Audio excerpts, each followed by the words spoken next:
It has been a cold, windy winter. Now's the time when cabin fever starts to set in, if it hasn't already. To counter that, you might consider hosting a fun get-together. Celebrity lifestylist Tracy Metro returns to The Blend this morning to share a few ideas. Hi, Tracy. Hi, yes, I'm ready to blend up a party. Nice. Thanks for having me, Mary. Yeah, it's good to see you as always. You see how I did that? No, I appreciated it very much. So what are we talking about here? Certain types of parties to throw for winter seasons? Because, you know, here in Nebraska, we got a lot of salt and grime on the roads and things can get treacherous. So what do you recommend? I am so lucky to be working with great companies to bring you my one and only winter party idea this winter. That's actually not true.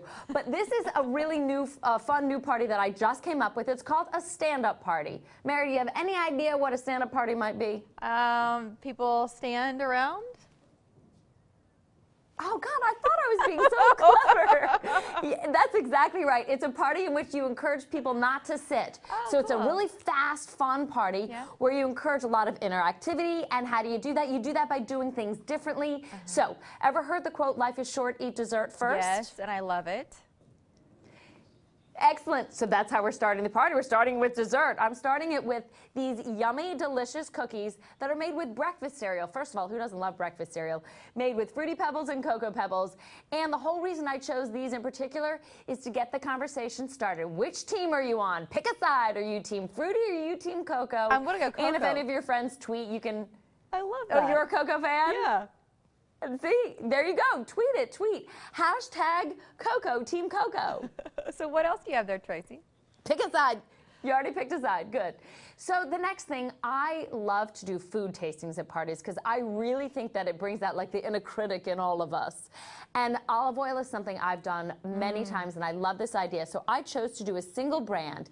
This is Pompeian's new varietals collection. We've got the Arbequina, the Picholine, and the Koronecki, starting with the mild flavor all the way going up to the full-bodied. And what's great about this is you take the little wedges of bread and your guests dip them in the olive oils, and then they taste the bread, and then they start to discuss whether they're more of a mild flavored fan or a full-bodied fan, and each of the olive oils is made with one single kind of olive, so they're very pure tasting. Wow. And don't worry about overbuying olive oil. You'll always use it in a salad or in whatever dish that you're cooking. Cheese is another wonderful way to get conversation started. Again, I chose one brand. Roth Grand Cru, we've got the original, the reserve, and the Surchoix, and the conversation can lead to discussions of this is nutty, this is caramelly, it's mushroomy. What essences are people tasting within the cheese?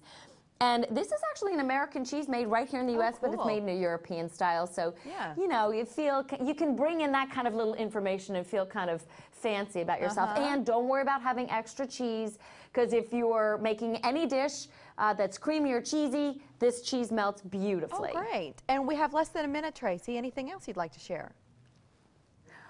Yes, so many people have wine at parties and do wine tastings, so that's a whole other party. And coffee, of course, you want to have coffee. That's another party. Let's do things differently. So we're going to serve tea. We're going to do kind of like a tea tasting. Green Mountain Coffee Roasters packages the tea for Bigelow and Celestial Seasonings for the Keurig. So you can have your turnstile full of a variety of teas, Earl Grey, green, lemon zinger, and people can try new teas for one, and for two can discuss what they like about a particular tea. And they can help themselves. So as a host, you can actually enjoy your guests instead of worrying about keeping yourself busy in the kitchen. You mean what? You can relax at your own party? Right, imagine. Give us one website and then we'll let you go, Tracy.